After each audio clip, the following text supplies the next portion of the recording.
Donc bonjour à tous et bienvenue pour cette 7e et dernière vidéo de cette série où nous essayons d'apporter un regard spirituel et biblique sur les crises que traverse notre monde, notre terre, notre humanité. Cette 7e et dernière vidéo, elle est enregistrée en présentiel là à Rochefort. Et on en est arrivé là à la 7e et dernière trompette du livre de l'Apocalypse. Alors on voit là dans Apocalypse au chapitre 11, je vous invite à regarder avec moi le verset 18, mais déjà en Apocalypse au chapitre 11, à partir du verset 15, on voit qu'il y a le 7e ange qui sonne de la trompette. Il sonne la trompette, donc la 7e et dernière trompette, qui va précéder l'ouverture des 7 coupes de la colère de Dieu. Et donc il y a un petit aperçu de ce qui se passe à ce moment-là dans les cieux, mais il y a aussi un aperçu, c'est ce qui nous intéresse là, nous, c'est de ce qui se passe sur la terre. Et donc au verset 18, vous vous souvenez que dans la précédente vidéo, la 6e vidéo, nous avions vu, en prenant toutes les sources, on va dire toutes les revues de presse, toutes les sources géopolitiques possibles et imaginables, eh bien on a vu que malheureusement, au grand malheureusement, il y avait une dernière guerre qui était manifestement en train de se mettre en place.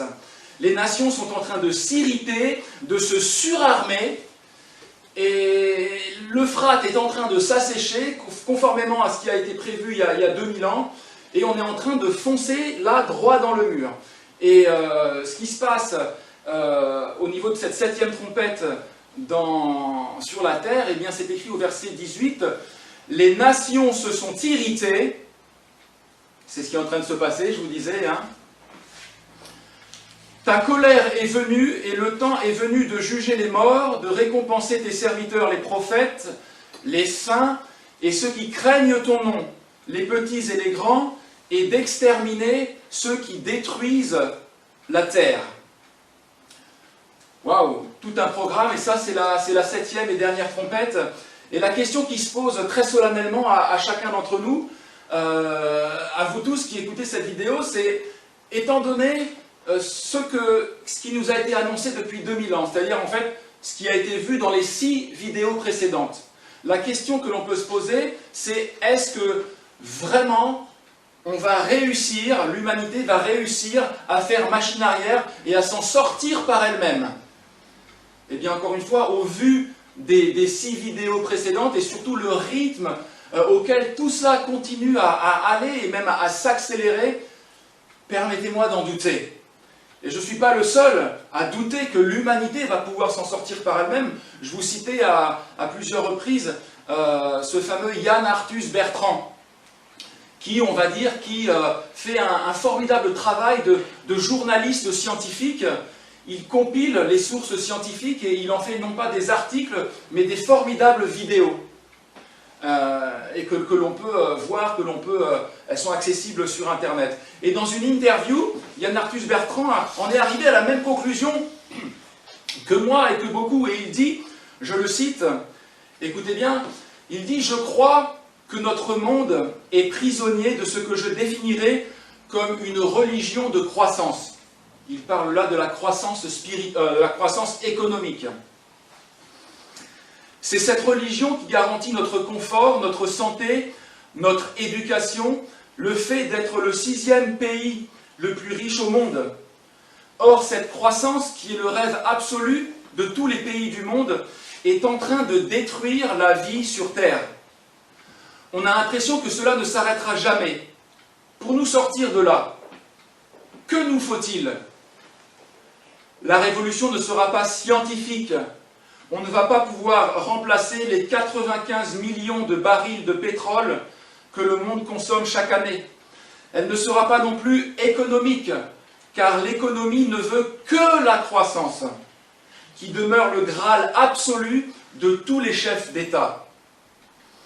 Je ne vois qu'une seule voie possible, la révolution spirituelle. Alors pour quelqu'un qui en plus se définit lui-même comme quelqu'un de pas spécialement croyant, lui-même il dit qu'il peut y avoir qu'une révolution spirituelle. Alors je ne sais pas dans quelle mesure il savait, il comprenait à quel point ce qu'il disait est vrai. Mais là est la véritable question, l'homme va-t-il s'en sortir par lui-même? Est-ce que vous vous imaginez toujours que l'homme est sur la bonne voie? Que nos dirigeants, nos hommes politiques, les gouvernants des nations vont nous tirer d'affaire? Encore une fois, permettez-moi d'en douter. Si je donne une illustration, je dirais plutôt que le Titanic a heurté l'iceberg, que le bateau est en train de couler, bien que nous essayions, un tant bien que mal, de continuer à chanter et à danser. Et le salut est dans la barque de sauvetage. Et cette illustration pour vous dire que le Titanic, c'est notre terre. Les passagers, c'est notre humanité. Et la barque, le moyen de salut, c'est ce que je vous annonce maintenant. Et ce n'est pas moi qui l'annonce, c'est la Bible, c'est Dieu qui annonce ce moyen de salut. Et ce moyen de salut, ce plan de salut, ce plan de sauvetage, en fait, vous pouvez l'accepter ou ne pas l'accepter. C'est une question de choix. Dans cette barque du salut, il y a de la place pour tout le monde, c'est prévu pour. Mais vous avez le choix d'accepter ou de ne pas accepter. Vous avez le choix d'être sauvé ou de couler et de périr. Vous savez, la vie est faite d'une infinité de choix, mais ce choix-là, c'est le choix le plus important de votre vie. Et Dieu dit d'ailleurs, il dit, « J'ai mis devant toi la vie et la mort. » La bénédiction et la malédiction. Et il dit, choisis la vie, afin que tu vives.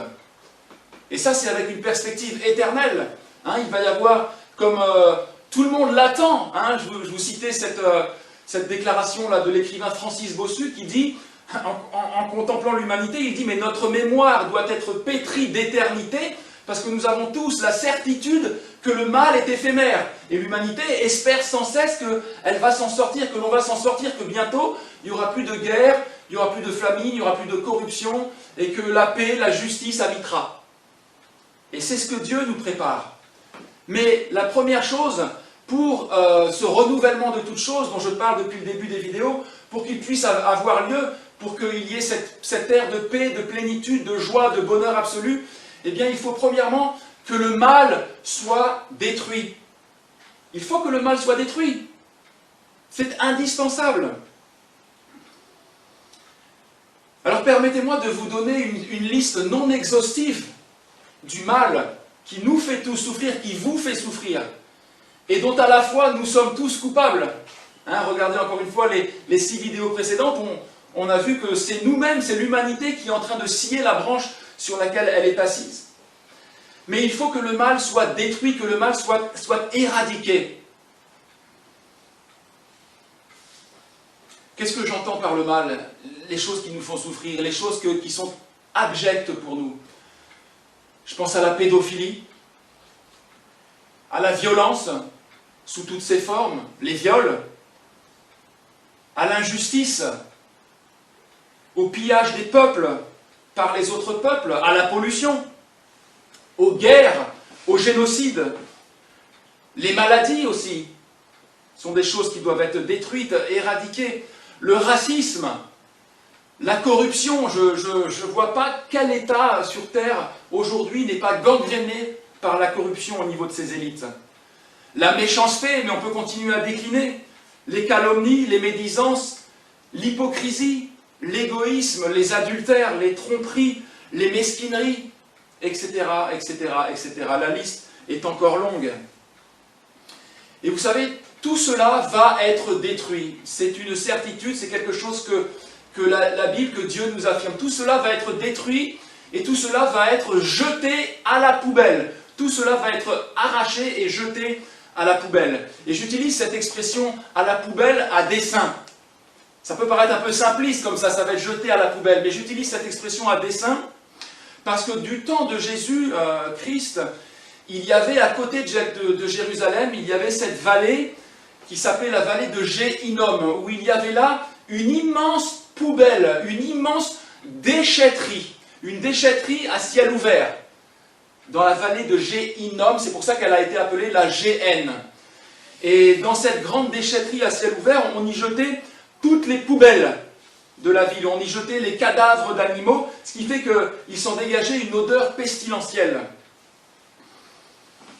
Et Jésus utilise cette image-là de la géhenne pour dire que Dieu, écoutez bien, Dieu par amour pour l'humanité, Dieu par amour pour nous tous, va créer cette grande poubelle pour y jeter le mal qu'il aura arraché de l'humanité. Alors ce qu'il y a de bien, c'est que cette poubelle, heureusement pour nous, heureusement pour l'humanité, waouh, elle n'a pas été prévue pour les hommes et pour les femmes, elle n'a pas été prévue pour les êtres humains. La Bible dit en Matthieu au chapitre 25 et au verset 41, je mettrai le verset là sur l'écran, que cette poubelle qui brûle constamment, eh bien, il est écrit, Matthieu chapitre 25 verset 41, il est écrit, c'est le feu éternel qui a été préparé pour le diable et pour ses anges. Ouf, ce n'est pas prévu initialement pour les êtres humains. Et donc on a vu premièrement, la bonne nouvelle c'est que le mal va être éradiqué. Mais on voit maintenant deuxièmement qu'il y a quand même un problème. C'est que le mal, il est dans le cœur de l'homme. Le problème, c'est que ce qui se passe dans le monde, ce qui nous fait tous souffrir, prend naissance dans le cœur de l'homme. Et moi qui vous ai dit que je ne suis pas scientifique, je n'ai aucune crédibilité en science, et j'aime bien citer les scientifiques, ceux qui ont fait de l'observation, ceux qui ont fait du renouvellement d'expérience pour pouvoir prouver de manière tangible qu'un fait est scientifique. Eh bien, ce n'est pas moi qui le dis, c'est l'ONU.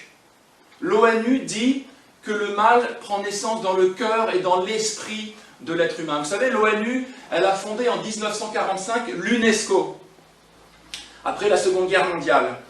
Et dans son acte constitutif, dans l'acte constitutif de l'UNESCO, eh bien, l'ONU, donc c'est un ensemble de nations, il y avait plus de 20 nations qui étaient présentes là, et qui dit, je cite, donc acte constitutif de l'UNESCO, je cite, « Les gouvernements des États partis à la présente convention, au nom de leur peuple, déclarent que les guerres prenant naissance dans l'esprit des hommes, c'est dans l'esprit des hommes que doivent être élevées les défenses de la paix. » Alors ils vont créer l'UNESCO pour, par la culture, par l'enseignement, eh bien, laver l'homme de sa méchanceté, de ce mal qui est en lui. Mais que constate-t-on aujourd'hui? On est en 2020. Que constate-t-on depuis 1945? C'est que rien n'a changé. Les génocides ont continué. Une guerre est encore en train de se préparer. L'homme n'arrive pas à changer lui-même son propre cœur. Et c'est ça qui est intéressant, c'est que ces scientifiques, après des siècles d'observation, l'ONU, les Nations réunies, en sont arrivés à la conclusion que le mal vient de notre cœur à chacun d'entre nous. Mais je vous le donne en mille, hein, ce que l'UNESCO a compris il y a quelques dizaines d'années, eh bien, Jésus-Christ, lui, l'avait déjà dit il y a 2000 ans. Il avait dit, je le cite, c'est écrit dans Marc au chapitre 7 et au verset 23, il avait dit, c'est du dedans, c'est du cœur de l'homme que sortent les mauvaises pensées, les adultères. D'ailleurs, ça me fait penser, les adultères, c'est intéressant de voir que pendant ce temps de confinement que nous venons de traverser, il y a eu énormément de couples qui ont explosé. En Chine, à la fin du confinement, les gens se sont précipités dans les mairies pour divorcer. Et combien on a vu aussi en France, pendant le confinement, les couples qui explosaient. Et malheureusement, même les parents et les enfants qui ne s'entendaient plus du tout, on voit les racines de mal, de méchanceté qui sont au cœur même des familles, cette difficulté à nous supporter et à nous aimer. Donc Jésus disait, c'est du dedans, c'est du cœur de l'homme que sortent les mauvaises pensées, les adultères, les débauches, les meurtres, les vols, l'amour de l'argent, la méchanceté, la fraude, le dérèglement, le regard envieux, la calomnie, l'orgueil, la folie. Toutes ces choses sortent du dedans et souillent l'homme. Ça souille l'homme et je dirais ça souille toute notre humanité. Et souvent, vous savez, j'aime bien discuter avec les gens parce que quand on discute avec les gens, on se rend compte que tout le monde accuse tout le monde. Et tout le monde dit, oui, bah, c'est à cause d'eux. Et en ce moment, vous savez, il y a eu la mort de George Floyd, ce noir américain arrêté par la police. Alors en ce moment, nous sommes à l'enregistrement de cette vidéo, nous sommes en juin 2020. La France, notamment, est dans un état de crispation communautaire et tout le monde accuse tout le monde. Alors, c'était même extraordinaire. Je veux dire, il y a quelques jours, vous avez peut-être vu cela à la télé, il y a eu cette grande manifestation antiraciste à Paris et un peu dans toute la France. Et puis les gens étaient là, donc censés, avec un sentiment humaniste, lutter là contre le racisme. Et puis on a vu là les factions, les divisions. Alors il y a des gens qui sont montés sur un immeuble et puis qui ont brandi une banderole de génération identitaire. Alors ceux qui manifestaient considèrent, à juste titre ou pas, moi je ne prends pas position sur la question, que ceux-là n'aiment pas les Noirs et les Arabes. Alors ceux-là même qui manifestaient contre le racisme ont commencé à leur crier « Sale juif !» J'étais là, je regardais ça aux infos, à BFM TV, les gens criaient « Sale juif !» Je me disais, mais c'est pas possible, voilà un triste spectacle, malheureusement, de notre humanité. Et vous savez, tout le monde accuse tout le monde. Et on pointe du doigt comme cela. Alors certains disent c'est la faute des Noirs. Et d'autres vont dire c'est la faute des Arabes. C'est la faute des musulmans. Et d'autres vont dire c'est la faute des Blancs avec leur colonisation. Et d'autres vont dire c'est la faute des Juifs.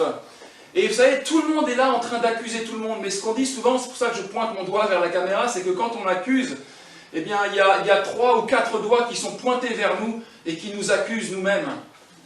Parce qu'on accuse les autres, on accuse le système, on accuse les gouvernements, mais personne ne se remet en question et se dit « mais si moi j'avais besoin de commencer à me repentir et à demander pardon ».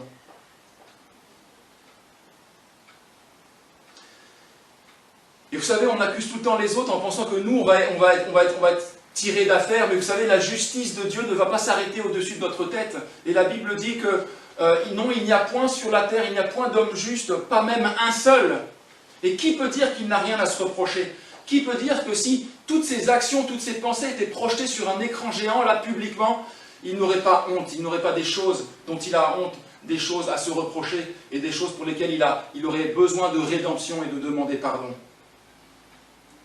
Et si le mal va être détruit, si le mal va être éradiqué, jeté dans cette poubelle, eh bien cela voudrait dire que nous tous, le mal étant dans le cœur de l'homme, nous tous, nous devrions aussi être jetés dans cette poubelle.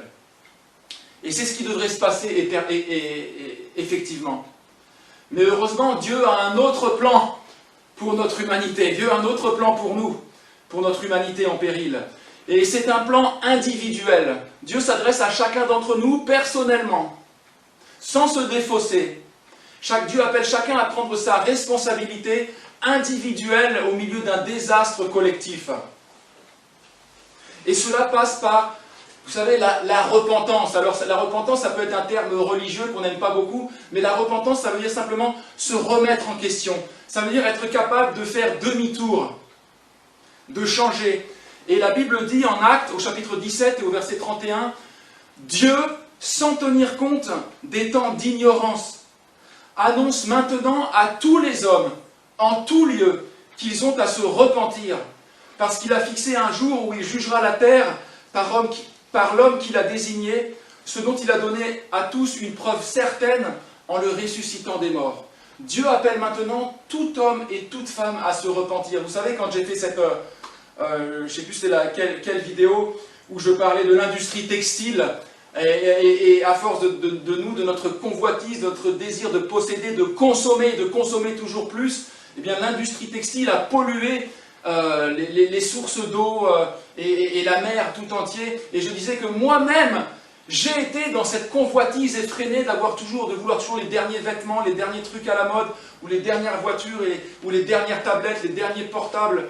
Et tout cela, eh bien, vous savez, ce sont des richesses qui sont collectées, que l'on va chercher dans d'autres pays, et on dépouille d'autres peuples, on met des gens en situation de quasi-esclavage pour notre propre convoitise effrénée. Et j'ai dit que je plaidais moi-même coupable Moi-même, je plaide coupable. Et je dis, moi-même, je suis coupable de cela, je suis coupable de tromperie, de mensonges. Tout. Si je reprends toute ma vie en arrière, je plaide coupable pour moi-même. Et Dieu appelle maintenant tout homme et toute femme à se repentir. Et on voit maintenant, troisièmement, pour finir, le plan, hein, on a vu que le mal va être détruit, mais on a vu que le problème, c'est que le mal est dans le cœur de l'homme. Et donc on voit maintenant le plan du salut pour notre humanité. Vous savez, ce qui est formidable, c'est que Dieu veut que tous les hommes, que toute l'humanité soit sauvée, monte dans la barque. Et si l'on prend un passage qui se trouve en 2 Pierre au chapitre 3, et versets 9 et 10, je vous le lis, il est écrit « Le Seigneur ne tarde pas dans l'accomplissement de la promesse, comme quelques-uns le croient. » Mais de quelle promesse il s'agit? Il s'agit justement de ce renouvellement de toutes choses, de cet état éternel où la justice habitera, où il n'y aura plus ni deuil, ni larmes, ni souffrance. Dieu essuiera toutes les larmes de nos yeux. Eh bien, il ne tarde pas dans l'accomplissement de la promesse de ce renouvellement de toutes choses, de ce paradis. Mais il dit qu'il use de patience envers vous, ne voulant pas qu'aucun périsse, mais voulant que tous arrivent à la repentance. Et il est écrit, le jour du Seigneur, ce jour-là viendra comme un voleur. En ce jour, les cieux embrasés se dissoudront, et la terre, avec les œuvres qu'elle renferme, sera consumée. Voilà, ça c'est les 7 coupes de la colère de Dieu qui vont s'abattre sur la terre, le dénouement final, où tout va aller à la destruction. Ce sera le prolongement des 7 trompettes. Oui, tous les animaux, les espèces sous-marines vont être complètement décimées. Tout va aller à la destruction totale. Mais Dieu ne veut pas cela pour l'humanité. Il dit, il ne veut qu'aucun périsse et que tous arrivent à la repentance. Waouh, il a un plan de salut pour nous tous. Ça, c'est la bonne nouvelle. Il dit d'ailleurs, Dieu veut que tous les hommes soient sauvés et parviennent à la connaissance de la vérité. Il veut que tous nous échappions au désastre qui est en train d'arriver. Il veut que tous nous entrions dans ce renouvellement de toutes choses, dans ces nouveaux cieux et dans cette nouvelle terre où la justice habitera. Et Dieu dit, venez, venez, le bateau est en train de couler, mais venez, je viens vous chercher. Et Dieu, c'est ce qu'on appelle le mystère de l'incarnation, Dieu est venu sur la terre en la personne de Jésus-Christ. Le mystère de l'incarnation, Dieu a été manifesté en chair. Et il dit, je viens vous chercher. Le châtiment, la punition que vous méritez, je viens la payer à votre place. Et je vais vous donner une illustration pour bien comprendre ce concept-là, enfin cet évangile qui est plus qu'un concept, qui est quelque chose d'extraordinaire. Le châtiment que nous méritions tous, la punition que nous méritions tous à cause de nos adultères, de nos débauches, de nos meurtres, de nos jalousies, etc., etc., au lieu que nous soyons frappés, eh bien Dieu est venu sur la terre en la personne de Jésus-Christ, et quand il a été crucifié sur cette croix, il y a 2000 ans, il était frappé à notre place, afin que nous puissions avoir la vie. Alors peut-être ça peut vous paraître énigmatique comme ça, mais j'aimerais vous donner une illustration d'un fait qui s'est produit il y a quelques mois, tout au plus là quelques années, c'était en 2018. Vous savez, c'était à l'époque malheureuse, j'espère qu'elle est révolue, j'espère, je ne sais pas, où il y a eu tous ces attentats terroristes, en France notamment, avec le Bataclan, et puis il y a eu Nice aussi, puis il y a eu Charlie Hebdo avant, et puis il y a eu aussi cette attaque terroriste à Trèbes. Vous savez, dans ce supermarché à Trèbes, où là il y a un terroriste qui a pris les gens en otage, et il ne restait plus qu'une seule otage, une femme qui était là. Et au milieu de cette scène-là, il y avait un gendarme, un officier de gendarmerie, qui s'appelait Arnaud Beltrame. Et Arnaud Beltrame, vous savez ce qu'il a fait? Vous savez bien sûr ce qu'il a fait. Arnaud Beltrame, il a proposé de se sacrifier à la place de l'otage. Et vous savez, il y avait là ce terroriste qui s'est établi lui-même, il s'est autoproclamé comme un juge. Un juge dans le sens où il avait pouvoir de vie ou de mort sur l'otage. Alors c'était un juge injuste, un juge inique, mais il était là et établi comme juge, il avait le pouvoir de vie ou de mort. Et Arnaud Beltrame a fait cette proposition. Il a dit, je me propose de prendre la place de cet otage, que tu me prennes à la place de cet otage, et que cet otage soit libéré afin qu'elle puisse avoir la vie. Et là, il y a une acceptation générale. Arnaud Beltrame a accepté de se sacrifier. Le juge a accepté le sacrifice d'Arnaud à la place de l'otage. Et l'otage, ce qui est intéressant, c'est que l'otage aussi, elle a accepté. Elle aurait pu court-circuiter le processus, elle aurait pu dire non, Arnaud Beltrame, monsieur l'officier de gendarmerie, je ne veux pas de ton sacrifice, je ne veux pas de tes bons sentiments, je ne veux pas de la vie, je préfère mourir. Eh bien non, elle a dû, elle aussi, accepter cette transaction. Elle a dû accepter qu'Arnaud Beltrame se substitue à elle devant ce juge, qu'Arnaud Beltrame devienne son substitut pénal. Et c'est exactement ce qui s'est passé. Arnaud Beltrame a pris la place de cet otage et elle a été libérée et elle a été sauvée. Elle a eu la vie et lui, il a été mis à mort. Je prends là dans Wikipédia ces quelques mots qui relatent l'action d'Arnaud Beltrame, et cette action, elle est là pour illustrer ce que Jésus-Christ a fait pour nous. Arnaud Beltrame, né le 18 avril 1973, il avait 45 ans au moment de son sacrifice. À Étampes dans l'Essonne, il est mort en service le 24 mars 2018 à Carcassonne. Il est un officier supérieur de gendarmerie français. Il est connu pour s'être volontairement substitué à un otage au cours de l'attaque terroriste du 23 mars 2018 à Trèbes et avoir succombé aux blessures reçues durant cet événement. Ce sacrifice, jugé héroïque, a eu un grand retentissement en France et à l'étranger et lui a valu un hommage officiel de la République. Et vous savez, c'est exactement une illustration de ce qui s'est passé avec Jésus-Christ. Il a souffert, il a été meurtri de coups, il a été fouetté, on lui a planté une couronne d'épines sur la tête et puis il a été finalement crucifié pour prendre notre place afin que nous puissions avoir la vie sauve. Et Dieu le Père accepte ce sacrifice. Jésus l'a accepté, maintenant c'est à chacun de nous individuellement d'accepter. Et ce qu'il y a de très curieux, c'est devant une telle manifestation d'amour, Jésus-Christ qui se sacrifie il y a 2000 ans pour chacun de vous, même aujourd'hui. Il vous aime tellement qu'il est mort pour vous. Et devant ce sacrifice et ce cadeau gratuit, parce que la Bible dit qu'il s'est gratuitement sacrifié pour nous, il n'y a pas d'argent à donner, eh bien l'humanité va être divisée en deux catégories.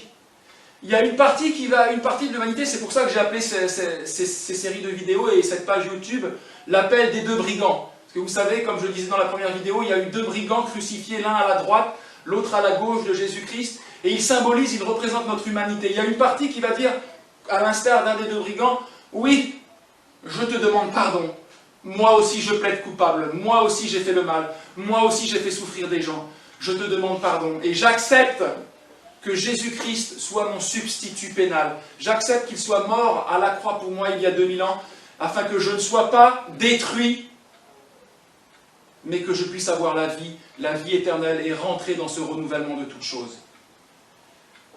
Ça c'est la repentance et la foi. La Bible dit que tous ont péché et sont privés de la gloire de Dieu. Tous les hommes, toutes les femmes ont péché et sont privés de la gloire de Dieu. Et ils sont gratuitement justifiés. C'est ce que je vous disais, il n'y a pas d'argent à donner. Ils sont gratuitement justifiés par sa grâce, par le moyen de la rédemption qui est en Jésus-Christ. C'est lui, donc Jésus-Christ, que Dieu a destiné à être par son sang pour ceux qui croiraient. Victime expiatoire ou victime propitiatoire, c'est celui qui s'est donné à notre place. Donc le salut vient par la repentance et par la foi. Je crois dans ce Rédempteur, dans ce Médiateur, dans cette personne de Jésus-Christ, Dieu manifesté en chair. Et je dirais à la surprise générale, si l'on peut dire, il y a une partie de l'humanité qui va refuser cette offre de salut. Ils vont dire, moi je ne veux pas de toi, je ne veux pas de ton amour, je ne veux pas de ton sacrifice, je ne veux pas de ton pardon, je ne veux pas de ton paradis, je ne veux pas de ton renouvellement de toutes choses, je continue dans la même direction. Et donc je me précipite dans la poubelle éternelle. Et oui, car Dieu a dit, j'ai mis devant toi la vie et la mort, la bénédiction et la malédiction. Choisis la vie afin que tu vives. Il n'y a pas d'autre alternative, il n'y a pas de chemin intermédiaire. Et si vous continuez tout droit avec ce monde, avec nos gouvernements, vous allez vers la mort et vers la destruction. Et donc il y a une partie de l'humanité qui va se moquer même de Jésus-Christ, de cet agneau qui a été livré à la boucherie pour nous, qui va se moquer ou qui va s'en moquer. S'en moquer, il y a une petite nuance, il y a une petite différence. Vous savez, je m'en moque, ça ne m'intéresse pas.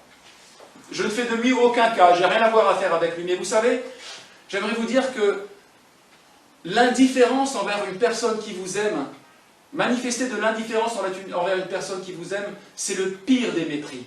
Si vous voulez rejeter quelqu'un, si vous voulez manifester le plus grand des mépris envers quelqu'un qui vous aime, manifestez de l'indifférence à son égard. Et donc Dieu va dire, très bien, malgré mes bras ouverts, malgré mes bras d'amour tendus vers vous, malgré ces mains percées et crucifiées et qui ont saigné par amour pour vous, vous refusez mon salut, vous refusez mon amour, vous voulez couler avec le Titanic, et bien très bien, que votre volonté soit faite. Et les 7 coupes de la colère de Dieu vont s'abattre sur la terre, et la terre va être détruite, et vous avec, et vous serez jetés dans cette poubelle éternelle, conformément à votre propre volonté. Et pour ceux qui se seront repentis, pour ceux qui auront fait preuve d'humilité, qui auront accepté ce salut, là aussi c'est énigmatique, mais la Bible nous dit qu'ils vont, par ce qui nous est décrit comme un mystère, ils vont échapper aux 7 coupes de la colère de Dieu. Je vous le lis, la Bible dit, voici, je vous dis un mystère. Nous ne mourrons pas tous. C'est-à-dire que nous ne serons pas détruits. Voici, je vous dis un mystère, nous ne mourrons pas tous, mais tous nous serons changés en un instant, en un clin d'œil, à la dernière trompette. La trompette sonnera et les morts en Christ ressusciteront incorruptibles et nous serons changés.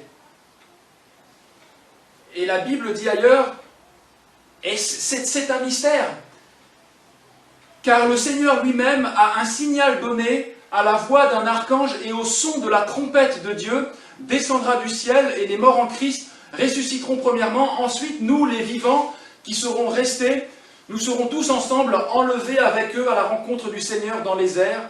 Et ainsi, nous serons toujours avec le Seigneur. Consolez-vous donc les uns les autres par ces paroles. Alors, je conçois que vous pouvez vous dire, mais il faut quand même beaucoup de foi pour croire cela. Mais j'aimerais vous poser très solennellement la question, est-ce qu'il ne vous faut pas beaucoup plus de foi pour croire que l'humanité va s'en sortir par elle-même? Est-ce qu'il ne vous faut pas beaucoup plus de foi pour croire que nous allons réussir à freiner de 4 fers et à trouver les solutions pour ne pas continuer vers ce désastre collectif et qui est annoncé d'avance? Vous pouvez tourner ça dans tous les sens. Mais comme toutes les prophéties précédentes se sont réalisées, celles qui sont décrites dans les 6 vidéos précédentes et dans les 6 trompettes précédentes, celle-ci aussi va se réaliser. Et j'aimerais encore vous encourager, je veux être cohérent avec ce que j'ai dit depuis le début de ces vidéos, je vous ai dit que je ne vous parlerai pas de religion. Et je continue à ne pas vous parler de religion. Je ne vous dis pas de vous rendre dans telle église ou dans telle organisation. Je ne vous dis pas que pour être sauvé, pour accéder au salut, vous avez besoin d'aller voir un pasteur. Ça ne passe pas par un pasteur, ça ne passe pas plus par un prêtre, pas plus par un imam, pas plus par un rabbin, par un gourou ou par un maître. Vous n'avez besoin de personne, vous n'avez besoin d'aucune organisation humaine, vous avez besoin de vous tourner, c'est ce que je vous disais aussi depuis le début, directement vers votre Créateur, vers celui qui vous aime, vers celui qui s'est sacrifié pour vous. Et le salut, il est par la foi en cette personne. Et donc je vous invite, là où vous êtes maintenant, eh bien, ça peut être dans votre chambre, ça peut être où que vous soyez. Vous n'avez pas besoin, encore une fois, d'aller dans un édifice religieux. Où que vous soyez, vous pouvez maintenant, eh bien, vous tourner vers votre Créateur, vers votre Dieu, et lui demander pardon. Commencez par la repentance, lui demander pardon, parce que vous aussi, vous plaidez coupable. Et vous lui demandez pardon simplement avec vos mots. Vous lui demandez pardon, je te demande pardon pour tout le mal que moi aussi j'ai fait. J'ai compris que, à l'instar de ce sacrifice d'Arnaud Beltrame pour que cet otage ait la vie, j'ai compris que Jésus-Christ s'est sacrifié afin que je puisse être pardonné et ne pas être détruit et avoir la vie éternelle, rentrer dans ce renouvellement de toutes choses. Bien, je vous invite à le faire là où vous êtes, à vous tourner vers Dieu, à lui demander pardon et à placer votre foi et votre confiance en lui. C'est comme cela que l'on reçoit le pardon des péchés. Et j'aimerais vous inviter ensuite simplement à vous procurer une Bible et à commencer à la lire. Et moi je vous recommande simplement à la parole de Dieu et à sa grâce. Et lui il va vous conduire, il va vous diriger, il va vous instruire. Pour lire la Bible, on aime bien conseiller de prendre 3 livres qui se suivent. Dans le Nouveau Testament, il y a l'Évangile de Jean, le livre des Actes des Apôtres, et puis l'Épître de Paul aux Romains. L'Évangile de Jean, c'est l'Évangile, on dit, vécu par Jésus-Christ. Les Actes des Apôtres, c'est l'Évangile propagé, donc c'est le côté historique aussi. Et puis l'Épître aux Romains, c'est l'Évangile expliqué. Donc lisez et relisez ces livres. Si vous n'avez pas compris à un moment donné un passage, continuez votre lecture. Il y a d'autres passages qui vont vous éclairer, parce que c'est un principe, la Bible s'explique d'elle-même. Et voilà, je vous invite aussi à, comme on dit, à rester connecté. Cette série de 7 vidéos est terminée, mais je vais faire sans doute d'autres vidéos, des appendices, pour, à mesure que le voile va se lever, pour vous donner d'autres informations. Je vous avais dit dans la vidéo précédente qu'il va y avoir un antichrist qui va se lever, il est peut-être probablement déjà là, et puis la Bible nous dit qu'il va vouloir marquer l'humanité, tracer l'humanité. Et puis, quand on commence un petit peu à disséquer, à étudier un petit peu tout cela, toutes les sources scientifiques, ça a des lanceurs d'alerte aussi, on peut commencer à émettre des hypothèses. Alors ce ne seront que des hypothèses, mais il y a des éléments qui commencent à se mettre en place, et donc je vous invite à rester connectés pour les vidéos qui suivront. Merci de votre attention en tout cas, et que Dieu vous bénisse.